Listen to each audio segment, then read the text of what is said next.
Jonathan Balcombe was born in England, and he's lived in New Zealand and the United States and currently calls Ontario home. He's a biologist with a PhD in ethology, which is the study of animal behavior. Jonathan's books include Pleasurable Kingdom, Second Nature, The Exultant Ark, What a Fish Knows, SuperFly, and Jake and Ava, A Boy and a Fish. He's also published over 60 scientific papers and book chapters on animal behavior and animal protection. Jonathan served as Director of Animal Sentience with the Humane Society Institute for Science and Technology and Department Chair for Animal Studies with Humane Society University in Washington, D.C., and as Associate Editor of the journal Animal Sentience. He's lectured on 6 continents over many years. Be sure to check out recordings of Jonathan's entertaining presentations online. Thank you so much for being here today, Jonathan, and happy World Vegan Day. It's a pleasure to be here, Janine. Thanks for having me, and same to you.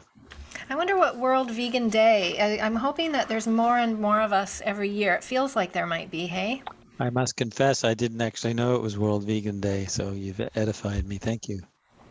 All right, well, it's another excuse to celebrate something, I guess. So, how many of these World Vegan Days do you think you've celebrated now? Like, and how long have you been on the vegan path, and what got you here in the first place? Well, I'd like to think I've been on the vegan path since I was born because I always cared about and loved animals. And of course, I love the environment, and being vegan is very good for both those categories. But I was 25 before I made the firm decision to stop eating animals.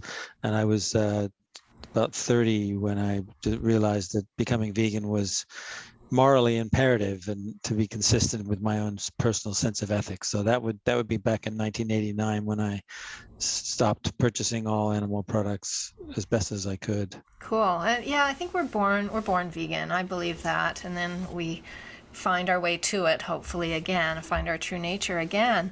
But was there something in your life? I think you talk about summer camp that inspired your love of nature and creatures. Do you think that contributed to ultimately to your decision? Hard to say. Certainly, summer camp reinforced and bolstered my already developing fascination with nature and wildlife. From my earliest memories, I love to explore the outdoors, and insects, which are so accessible, were always completely fascinating to me. To look at these very much smaller creatures and to see the deliberateness of their movements and what looks like a cognitive experienced world for them too. Uh, I was never too young to appreciate and be fascinated by that. So certainly growing up in Ontario, where I live again now, I lived in the U.S. for 30 years, but I'm fortunate to have very close access to nature, and I take advantage of that regularly. Yeah, you and Susan have been out. You post on your Facebook regularly beautiful photos of all over Ontario. There's still lots of wild places to visit, it seems.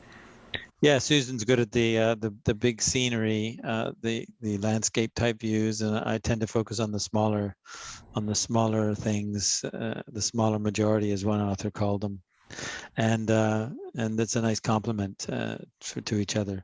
And yeah, there's so many parks and preserved lands within short reach of here. Of course, one can go further afield. I was up at Algonquin Park a couple of weeks ago, and I actually worked there in the summer of 1978.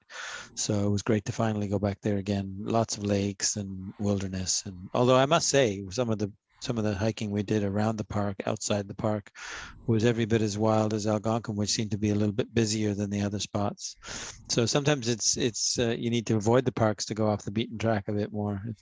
Right. It's nice that there's still some wild spaces as well. Yeah, yeah. I was so troubled to learn when I was researching and writing my book, Superfly, which I mentioned in the book, that I was shocked to learn that of all the animals on Earth today, all the vertebrates, humans make up about 30%, livestock about 66%, and if you do the math, that leaves 4% for all the others. It's just Wow. stunning to me. That's kind of scary. And all the amount of land that goes into producing food for them and the water and everything else. Yeah, we talk about that sort of thing on this show quite a bit. I'm really excited to talk about these little creatures that often get ignored. And I know that your What a Fish Knows was tremendously popular in the world. I think it's been translated into a whole bunch of languages. So before we get to SuperFly, can you just tell us what had you intended with What a Fish Knows, and what kind of feedback are you getting? Like, is it doing what you intended? It's very gratifying to have a book that's really made an impact. Certainly my goal is, with most of my writing on animals, is to elevate the status of animals, to hopefully make readers realize that, boy, I had no idea that these creatures were capable of this, that, and the other: emotions, cognition, planning, individual recognition, face recognition, various cognitive skills. The list is long.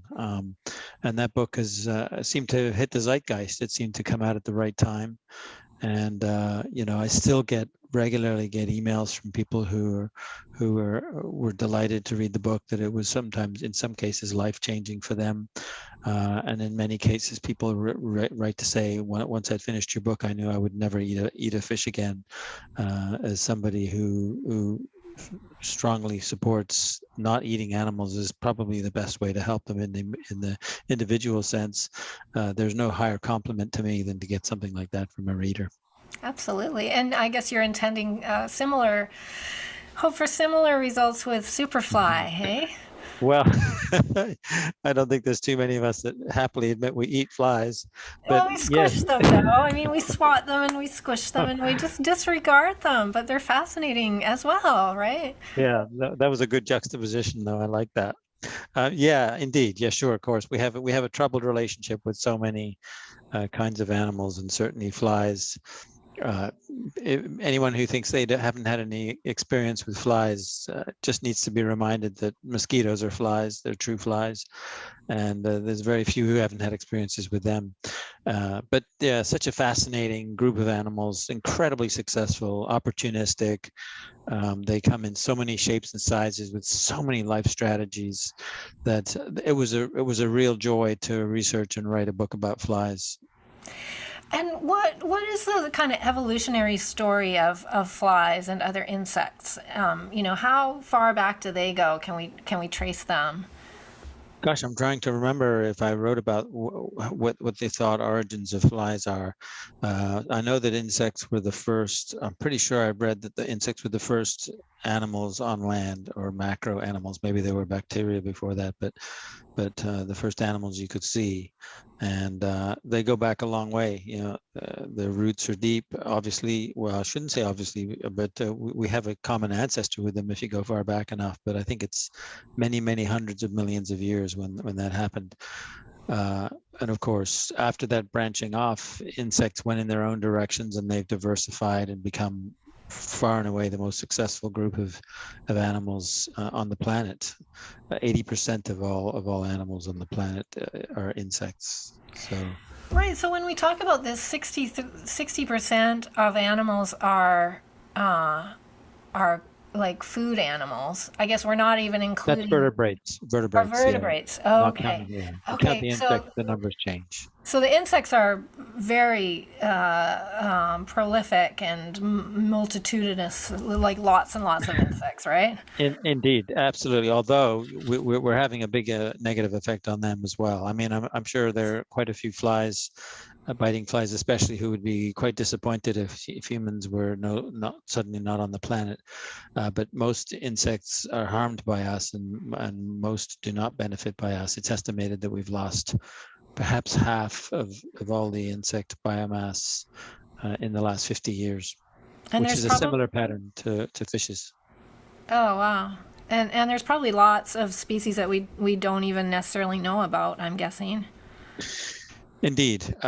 There's 160,000 described species of fly, Diptera, order Diptera, on the planet, and that number is increasing by about 1% per year. And it's estimated that there's probably 3 to 5 times that many actually in existence. Just that huge other number haven't been discovered yet. Every time an entomologist puts a collection, a net, trap, or what have you, particularly in the tropics, their novelty rate, which is the percentage of undescribed species in the sample, if it's flies, it's up typically in the 90%, 90 to 100% range.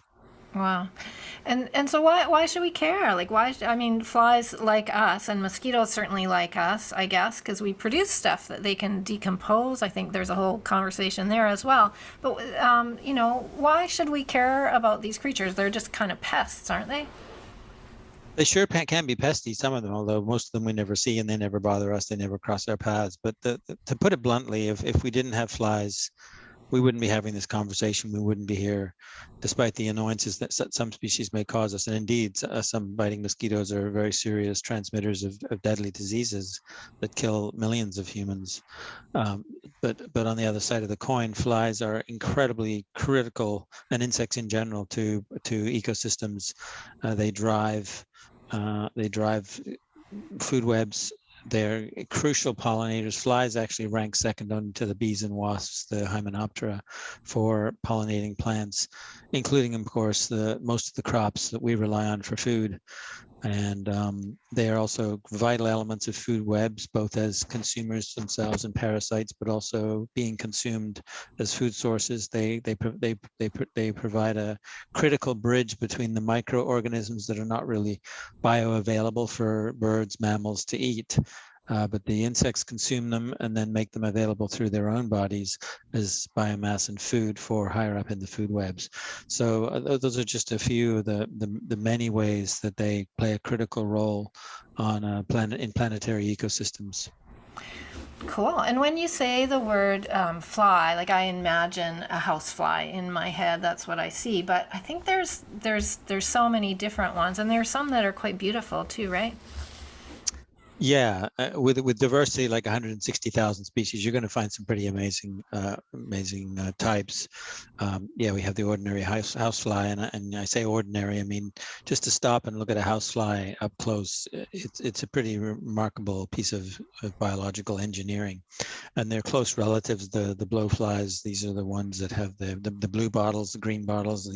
They're also gold colored ones.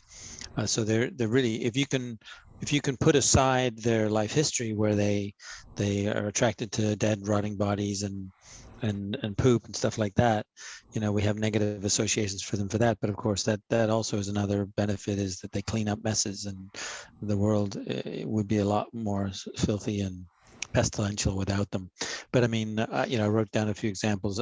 Hoverflies, very diverse group, very important pollinators, and very beautiful. They mimic wasps and bees, or a lot of them do. So they have nice yellow, black patterns. They don't sting. They just look like insects that can sting, and they benefit from that.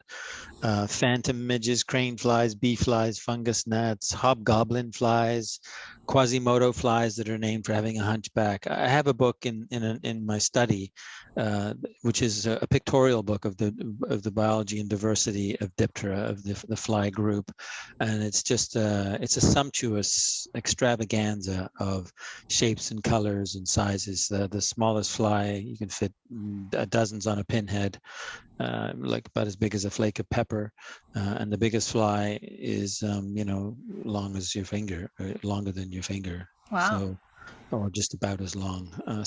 Yeah, just they are pretty richly diverse and impressive to look at, some of them. So if we were to travel around the world and pay attention, we would notice different species of flies in different parts of the world then. Yeah, we'd notice relationships, like robber flies, for instance, is a group of pretty big, husky, predatory flies that perch on plants and catch them. And robber flies occur up here in Ontario, in the northern more part of the globe, where the winters get very cold. They've evolved to manage and hide away for the winter. But you go to the tropics, you go to the equator somewhere, be it Africa or South America. I'm quite sure. In fact, I know that robber flies are there too, and they're different species, but their basic body form would be similar in the basic life strategy of hawking and preying on usually other insects. In rare cases, the biggest species actually have been known to catch hummingbirds. But you know, you'd see those parallels if you know what robber flies look like, and that applies to many kinds of flies. But there's so many obscure ones that, as I say, we haven't even discovered yet. There's tiny midges that you know, they're not exactly charismatic looking, and they're tiny, but they're there and often in prodigious numbers, and they're just as important as the big showy ones. What about, so black flies are kind of famous in Ontario, I think, and I've heard they can be very nasty to humans. Should we care about them too? Yeah, there are a few Canadians who don't know the black fly song. Black fly, little black fly, always a black fly, picking my bones off. Anyway, I sang that wrong, but you can watch that as a nice little animated video on YouTube. But I've been actually a bit surprised that as an Ontario liver, I grew up for 20 years in Ontario, and now I've been back here for almost 4 years. I have not had a lot of contact with black flies. I have had them, met them on a few occasions. I think I encountered them a few times when I was living in the United States as well. But there are parts of the northern reaches of Canada where they become extremely numerous, as do some of the mosquitoes there. I pity some of the mammals, particularly, and maybe some birds up there in the summer for being plagued by these. Apparently, the reindeer migrations are partly driven by, and where reindeer go on any given day, including into the water, is partly, in large part, determined by the presence of biting flies. They can really harass them to that degree, but certainly black flies are part of that picture. And so they need the blood then? I guess they live off of blood. Is that the thing? Yeah, the females do. Males, most biting flies. I think there's some exceptions, but it's usually, certainly with mosquitoes, it's females who do the biting. They don't take our blood to feed themselves. They take our blood to nourish their developing eggs, so that because they lay a raft of eggs on the water. They're like a lot of insects. The mosquitoes depend on water for their larval stage, so they lay their eggs in the water. There's some 300 species, 3,000 species of mosquitoes. I forget how many kinds there are, and the females go after our blood because they need a very rich meal to nourish their eggs. And I mean, a mosquito who's just had a blood meal, I think they gain about 3 times their natural weight. And they also, you know, to add insult to injury, they urinate while they're drinking the blood to concentrate the blood, so that there's more concentrated of that red liquor that they need to feed their young. So while they're eating us, they're also pissing on us. So it's quite rude, quite an affront. They're hard to love. They are. They really Yeah. are. They're actually quite beautiful. I mean, there's also a YouTube video somebody filmed, more than one person has filmed a mosquito emerging from the pupa at the surface of the water, and it's a really, if you can, again, you have to put aside the biases and the prejudices we have against them, which is hard to do. But if you can do that, it's really it's quite a stunningly beautiful scene.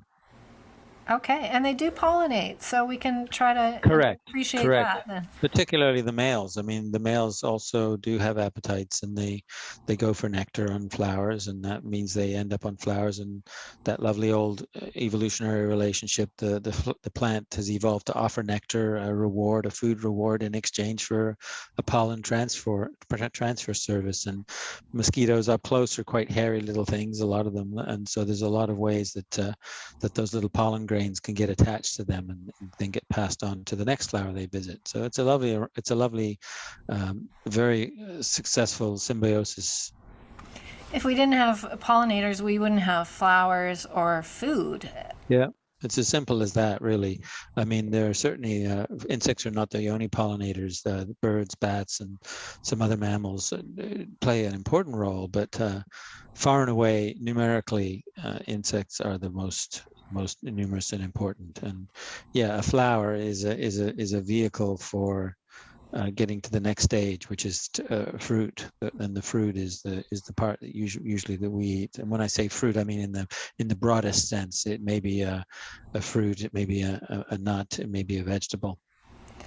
So, what does modern forms of agriculture, monocropping and industrialized chemicals, how is that impacting these pollinators? Not in a good way, obviously. Pesticides are very, I mean, they're designed to be just to be harmful to insects. So one of the problems is that we try to do things as efficiently as we can. Efficiently, not necessarily ecologically efficiently, but economically efficiency, which has led to huge monocrops, monocultures. Yeah, many of us have seen pictures of wheat fields in the prairies that just stretch to the horizon. You see these massive combine harvesters. It's a bit of a desert ecologically for the great majority of species. They can't live there. They need diversity in their habitats. However, if you get a specialist creature who specializes on wheat, such as say a little beetle or the like, or on pick out any other crop. If it's a monocrop, then that crop is very vulnerable to that. So what do? We apply pesticides to either discourage or to kill what's there. And toxins are often not very selective. They're harmful to other creatures, and they work their way into the food chain. I mean, Rachel Carson taught us this in the early 60s with Silent Spring. We're losing a lot of species. You don't hear as many birds singing in the spring anymore because they've been killed off, a lot of them, by not necessarily directly by the pesticides, but by the pesticides in the insects that they eat or the other animals that they eat as part of the food web. So yeah, this is an ongoing problem, and I certainly I felt it was important to include a discussion of that in my book Superfly. Oh, good, because I think it's also having an impact on the human immune system, though I'm not sure how much studies there are about that or how much that's being talked about. Yeah, it's important to remember we, of course, are part of food webs as well. And as long-lived mammals, we're able to bioaccumulate a lot of toxins over the course of decades, and that can come to harm us. So, kind of a little bit of karma there. What goes around comes around. This is why there is a very flourishing organic foods movement, and it's been growing a lot in the recent decades, and a lot more people are trying to choose, hopefully have the opportunity. In some cases they don't, but to choose organic foods is sort of an investment in your own life and your own chance of longevity. Yeah, it helps, but I don't know. I tend to think I remember Percy Schmeiser, right, and the idea that these genetically engineered seed do fly around the earth and plant themselves in other farmers' fields. And also, pesticides end up in the water supply and the soil. And so but organic is the best we can do, I guess. And also, food forest type ideas like diversify just within our own neighborhoods, our gardens, hey? That's right. Natural gardening is a growing movement. That we've had this love affair with lawns. I have to admit, I mean, a lawn, it is aesthetically beautiful, but as I've learned more about what it is that makes a lawn, it means killing so-called weeds, which are usually actually native species, which are just the very plants that we ought to encourage, because they're the plants that the insects here and the birds, etc., have co-evolved with. They're the ones who benefit by them. So having natural gardens is a great thing to do. And unfortunately, we still tend to have a bit of a lawn culture where people try to keep a nice clean lawn. I'm happy to say that in some places, including Ontario here, they passed some legislation against using Roundup on your lawn. You can't. I believe that's now illegal here.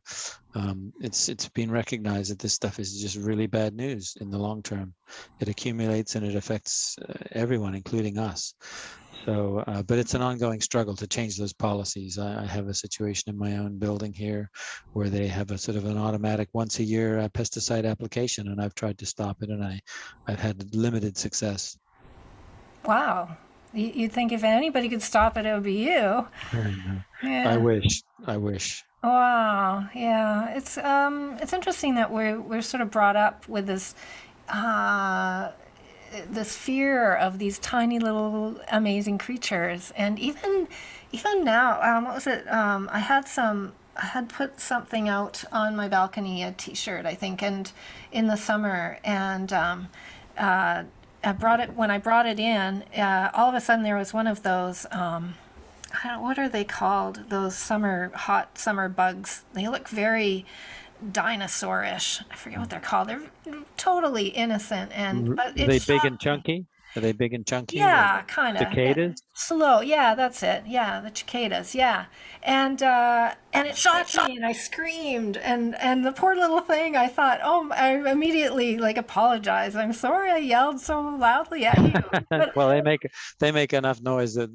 they should maybe be apologized to us sometimes too. oh, maybe it's not that thing because I've never heard them make noise. I don't know, but why do we have this gut response to especially spiders? People are afraid of spiders, and it seems weird that we grow up somehow learning this.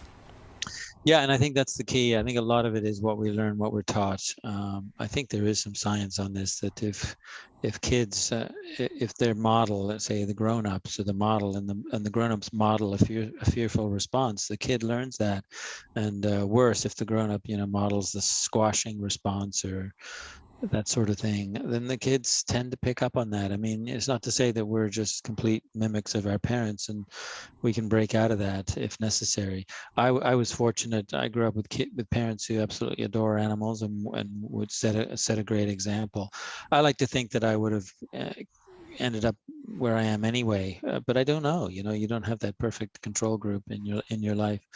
There are studies of identical twins that show that enculturation to the environment rather than the genetics, the inheritance, is a very strong force, and that we grow up with different values depending on what kind of example our environment sets for us. Mm-hmm. So, Well, yeah. no, I was just going to say, we can have much better relationships with invertebrates. I get fruit flies and other animals in my home from time to time, and I try to deal with them in a user-friendly way. I don't kill. And I find that I can avoid that, and it works out fine. But I know some people have cockroach infestations in the city and stuff like that, and that's a little more challenging. I realize, but if you poison, you can kill a lot of them, and then there's just new space for new ones to move in. So containment and exclusion are the best long-term strategies. Containing the food that attracts them, and building them out. In the case of mice with holes, of course, mice are not insects, but insects, same idea, but sometimes a little more difficult. Right. Well, hopefully the new generation of kids who are growing up vegan will have a compassion for all beings, right? Let's hope we can move in that direction. What are some of the most amazing stories that you can tell us in your research about flies or bugs? Some of the things that you just would never imagine that they're capable of doing. This first one, I'd love to share.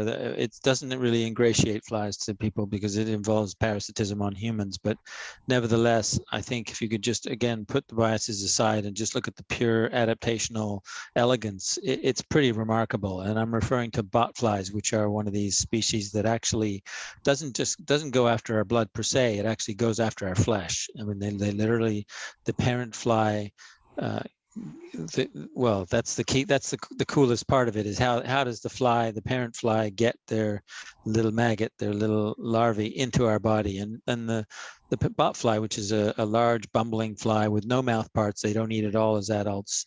They do all the feeding as when they're larvae on the body of some other animal. So a lot of biologists and people hate them, which is justified, because it is a flesh-eating parasite, although they do seem to produce some kind of material, some kind of chemicals that avoid causing you pain and causing you a lot of pain for the most part. But they live for several weeks, generally tropical. But how does a mother botfly get her larvae into our body? She never makes contact with us. She uses a courier. She catches a mosquito, preferably a female, because it's only the females that bite us or whatever the target animal is. There's many species that don't go for us, they go for other species. And she grabs a mosquito out of the air and lays an egg on the mosquito. And I forget, I think the egg hatches out as a larvae then, or maybe she lays a larvae directly. Some flies do bear live young. Larvae crawls onto the mosquito, and then the mosquito, if successful, lands on, say, us, bites us, larvae, feels the warmth of our body, crawls down to the base and waits for the mosquito to withdraw, and then crawls in through the hole left by the mosquito's mouth parts. So that's gross, that's weird, it's eerie, it's not appreciated by us, but I find it an incredibly incredible adaptation that these botflies have evolved to use a third party, a courier in the form of a mosquito. So even mosquitoes get parasites, and they get manipulated by other animals too. If I can give you just one other brief one, I was fascinated and a little bit bemused to learn that fruit flies, male fruit flies, who have been rejected in their advances towards females, tend to gravitate more towards alcohol than successful male fruit flies. So it does sort of conjure up an image of a depressed fruit fly in a bar, drinking some alcohol. Alcohol is relevant to the life history of fruit flies, by the way, because they eat fruit, and fruit ferments when it rots, and that a byproduct of that is alcohol. So female fruit flies also use alcohol in another way. They use it as a toxin, as a deterrent against parasitic wasps. So if they're being parasitized, they'll consume more alcohol, which is more likely to be toxic to the wasp larvae, the parasitic wasp larvae or egg developing inside them. So fruit flies alone have a very interesting relationship with alcohol. Fruit flies are amazing. First of all, where do they come from? Like this time of year, they're kind of tapering off now. Yeah. Everybody asks that same question. Every morning I get up and there's more of them, and I do my catch and release. It's just this perpetual job, and yeah. So and that definitely a glass of wine. They go for that glass of wine or vinegar. They seem to, but then they drown. They're actually technically vinegar flies is what they properly are named as, but we've come to call them fruit flies. I'm not sure I want to know where they come from, but I'm kind of curious. Like, how do they manifest inside someone's house? Well, before I answer that, I have to just share what Groucho Marx brilliantly came up with. He said, "Time flies like an arrow, and fruit flies like a banana." But Yeah, but okay. So fruit flies, they're the most studied animal on Earth by us. Wow. They're the darlings of geneticists, and there's been over 100,000 published scholarly articles about fruit flies. And yeah, it is kind of mystifying. How do they get in? How do they arrive in a house? I don't see them outside. Mind you, they're so tiny that's easily overlooked outside. But when they're in your kitchen, you notice them. And I actually describe a couple of fruit fly humane traps in my book that are quite effective. But of course, if you do use them like me and you're not diligent about taking them out, what started as a fruit fly trap becomes a fruit fly breeding ground. Right. And so you kind of like treading water, and you're getting some out, let them out, and then there's more in the kitchen. So, but as a biologist, that's kind of in a way it's a bit of a reward for me. But I know I'm not the usual homeowner when it comes to liking insects. I'm fascinated by them. But yeah, there's a lot of really neat facts known about fruit flies, partly just because we study them, and it's a reminder that if we studied other flies in as much detail, we would discover amazing things about them too. And indeed we have. It's just there's a lot more stuff we know about fruit flies just because we've given them so much of our attention. And so you said geneticists like to study them because they breed so quickly, I think I've heard, right? It's a lot of things, a lot of factors. They do breed quickly, so you can get 25 generations in a year, which is, you can actually study evolutionary change, and scientists have certainly done that. For instance, they bred fruit flies for generations in the dark, and they've found at the end of many, many generations, so-called dark flies are more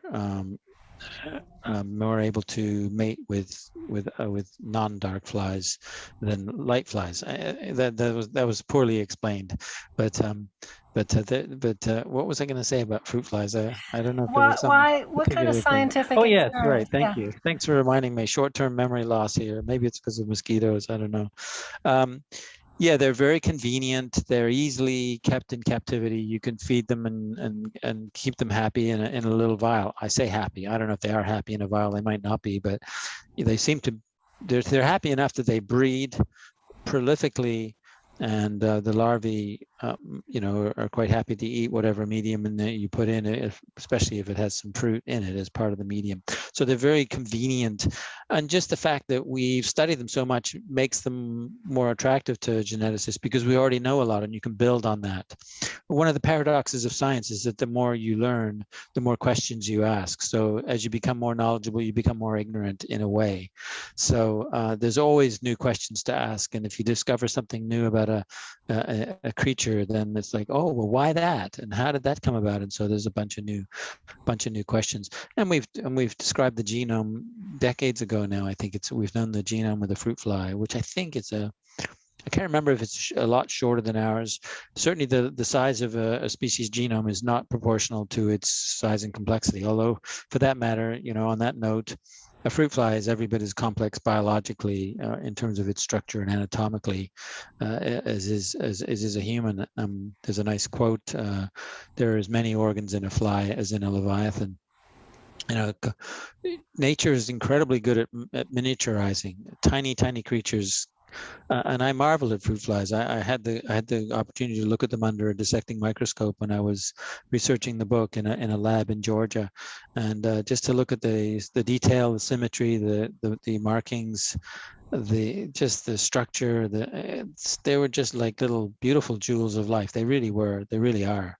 They're the faceted eyes, the colors, the arrangement of dots on the wings. It's amazing. I sort of somehow think of an analogy. Carl Sagan referred to the Earth as the pale blue dot when it was finally seen from outer space, when humans got out into astronaut stages and could look back at the Earth, and it's this tiny blue dot. And if that was the only perspective we had of this planet, we would think, wow, it's so small, so insignificant as it is in terms of the scale of the universe. There can't be much going on there because it's this tiny little thing, and yet we know how complex the planet is, this Earth. So I wonder if by analogy, when we look at how small a fruit fly is, we may be missing the boat. And when we study them up close, we do find incredible complexity and sophistication and what looks like cognition. I mean, fruit flies are known to have an attention span. They make rational decisions.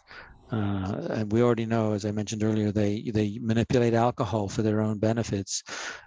The closer you look, the more you discover we've underestimated them. And that's a broad, overarching theme of my writings. That's a point that I try to get across, because it's a common theme. It's a common thread, be it with fishes, reptiles, rats, fruit flies. One can question, what about bacteria? I mean, there's certainly they're certainly well studied too, but when we find surprising things about them as well. So these things relate to where do we draw the line on sentience, awareness, consciousness, the ability to feel, and the like. And there's a lot more scientific interest in that these days, and it's a very interesting topic. Yeah, it is for sure. And I think you spoke about personalities, even in some cases. They've discovered that there's different personality traits. Yeah, the way biologists define personality is that it's a phenomena that traits, behaviors, responses that are different among individuals and consistent within individuals through time. Certain patterns of behavior, like this individual fly is prone to fleeing on seeing a picture of a predator. This other one runs and hides. Well, that's a bit like fleeing. And then this one freezes. And then this other one does a threat display or runs forward. And you test them again a week later, and they do the same sort of response. So it's a consistent behavior that's different across individuals. This is sort of the basic way that we would define personality in humans. We don't usually have to have it defined. We sort of intrinsically know what it is because we learned it from a young age. But you find that in nature.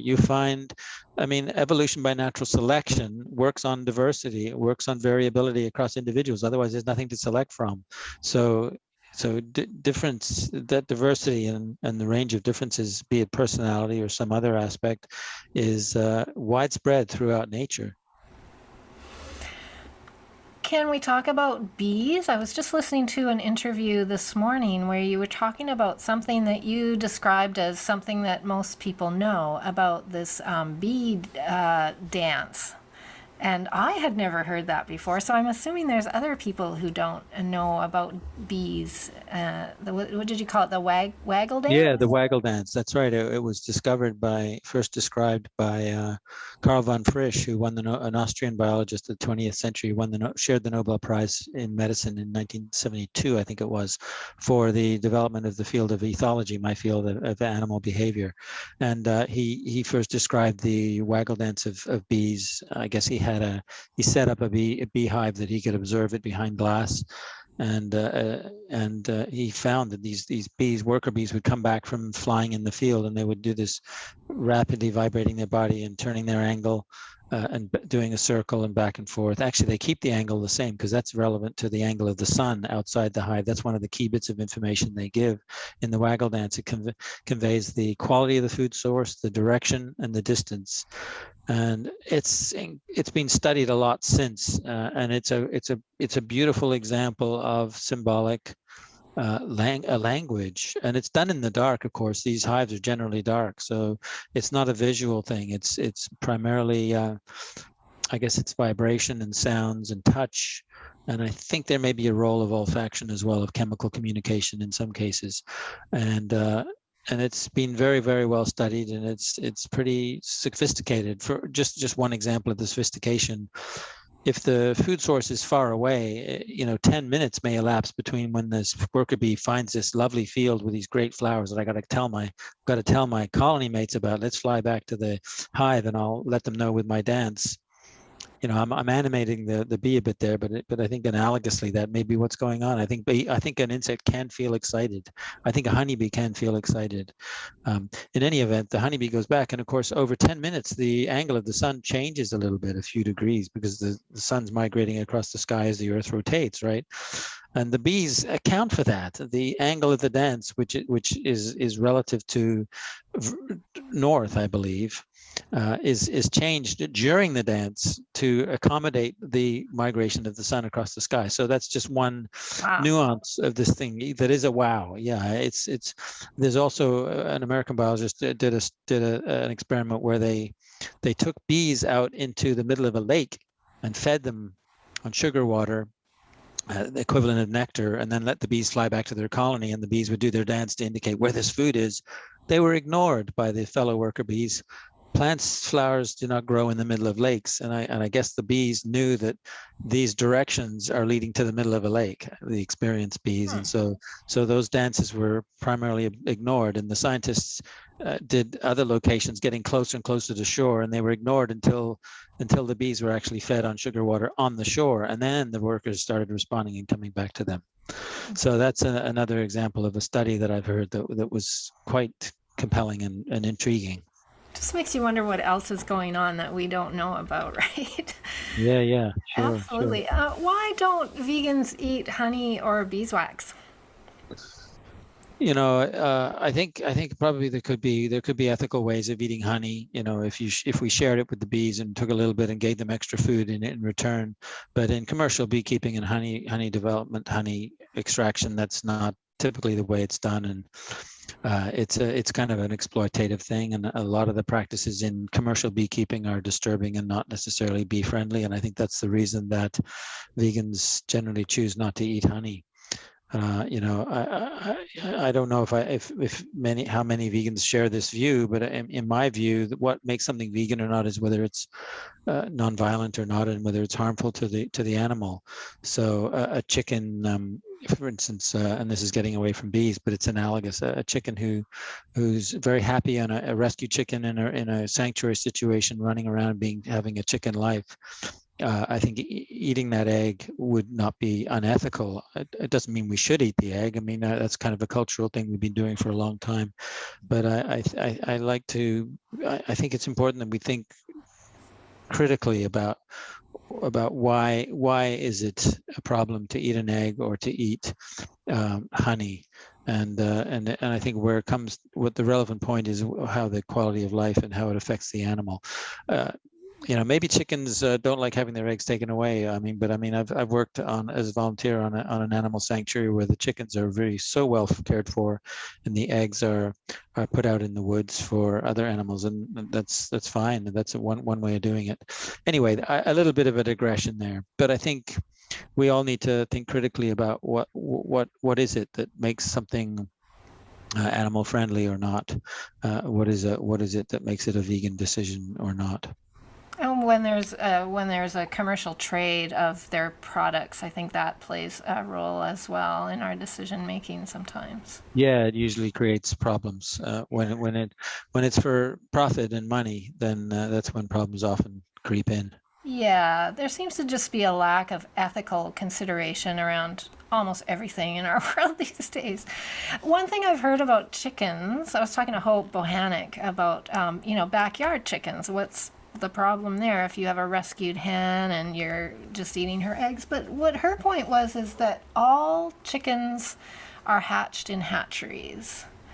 And so, regardless of what kind of a life the chicken had, just this process of continuously, they're not sitting on nice nests and laying eggs. It's not a happy situation in a hatchery, the way that the eggs are laid. And then, of course, the male chicks are sent to the grinder and they're ground up, and the female hens are used for either food or making more eggs. So her thing was just to remove ourselves entirely from that. But on the other hand, I'm thinking of Margaret Atwood's. I don't know if you've read Margaret Atwood's dystopian novel about a global pharmaceutical apocalypse. Total fiction, of course. I haven't read that one. Yeah, Oryx and Crake. Oryx and Crake, I was thinking Yeah. of that one. So it's a three-part series. In the second book, I think it is, In the Year of the Flood, it's really interesting about these vegans, basically, who have managed to survive in this kind of old warehouse thing where they're growing their own food, and there's herbalists, and they're figuring out how to survive, wilderness types who know how to make fire and that sort of thing. And one thing that they do have are bees, but it's very important to have a conversation with the bees every time they visit the hive and explain to them that they're just going to be taking some of their honey now and they're not. So it's very cool. I don't think she's vegan, but she had a very sensitive way of writing about these bees. Yeah, Margaret Atwood, I know, grew up with a biologist, entomologist father, and she was out in the wilderness a lot, and had a lot of exposure to nature, and that a lot of us wouldn't have. And I think that has affected her portrayal and relation with those groups of animals. I mentioned her very briefly in my book in regard to the black flies that she encountered when she was young. Oh, is that right, eh? Yeah. All right. Well, we have many great Canadians, and I'm glad you're back in Canada. It's nice that you're back here too. All right. And now, we've got a few minutes left. Film and TV projects. These are exciting. And did you say you're writing another book? I'm always writing a book. Good for you. Yeah, well, I am a kind of between books. I have a book it's imminent. It's literally coming out tomorrow. It's my first children's book. It's called Jake and Ava, A Boy and a Fish, and it's published by Griffin Press in Minnesota. And it tells two parallel stories of a boy who goes on his first fishing trip, age 8, with his granddad. A little bit parallel to my own experience as a child, and then it tells the story of a fish, an archer fish, who goes out to try and catch insects with her uncle. And so these two stories run parallel, and they're going to converge. Of course, the boy catches the fish, and it becomes a story of empathy. As the boy has feelings for both the earthworm on the hook and the fish in the water who he catches. So it has a happy ending. And it's a book I wanted to write because I want to legitimize natural feelings of concern that I think a lot of children have when they see a fish gasping for life when pulled out of the water, but they're not encouraged to follow those feelings. We're taught that it's just a fish, and that's just not rigorous. The science shows that there's a lot to being just a fish. So that book is coming out, as I say, tomorrow, and I've got thoughts about maybe some more children's books in the future. But I've got several ideas for my next popular science book, grown-up book, but I haven't decided on anything yet. And do you have an illustrator for your children's book? Yeah, a woman named Rebecca Evans. She's based in New Jersey. She's illustrated a lot of books. Beautiful work. She's a watercolorist, and watercolor is a great medium for a fish theme, of course. It really works. I'm really delighted with her illustrations. That's great. More vegan kid books. That's awesome. And what's the film and TV projects? Various ones actually. I have a conversation with a couple of film producers I think based in Spain tomorrow. That film is about animal emotions, I think. But I was filmed recently by a crew in based in Quebec here in Canada for a film about the oceans. That's in the early stages of planning. They also hope to do a TV series on people who are sort of doing a lot of things to help ocean life. So I was honored to be spend 2 days with that crew out in a park near here, being filmed, snorkeling and interviewed and that sort of thing. And you made an appearance in Seaspiracy as well. That's right. Yeah, I was very proud to be part of that film. I think it's a really hard-hitting film. It's gotten a lot of attention. That's good to see. We have to pay attention. We have to be thinking about this stuff. Turn on the TV today, and this climate conference in Glasgow, I think it is, or certainly in Scotland, is Glasgow, is yeah. front and center. Front and center. Oh, Great. good. I'm glad to see that. Yeah. And similarly, we have to be thinking about our relationship with different ecosystems and with the animals that live there, and that is part of the job of plant-based vegan people like us to do. Vegan. Wow, what a change! I mean, 20 years ago, it was a word that many people had never heard of, or they mispronounced vegan or vegan or what have you, and generally dismissed as a kooky, way to live. And now, I mean, just in the last week, I mean, I saw back-to-back ads yesterday for vegan mayonnaise and Silk. The Hellman's vegan mayonnaise they showed, and then the Silk plant-based milks. And another one, I was driving on the highway to Toronto to a medical appointment towards Toronto last week, and passed a semi truck that had the word vegan on the side. It was a bread manufacturer, and they said gluten-free and vegan as part of the label, the big letters. It's like, that's just, I've never seen that before. Everywhere you look, you're seeing and hearing this word vegan, and now McDonald's is coming out with its McPlant menu they've already launched in Europe, and they're planning it for here. Times are changing pretty fast, and of course they have to change fast, because we're messing up the planet, and it's really starting to bite us in the butt.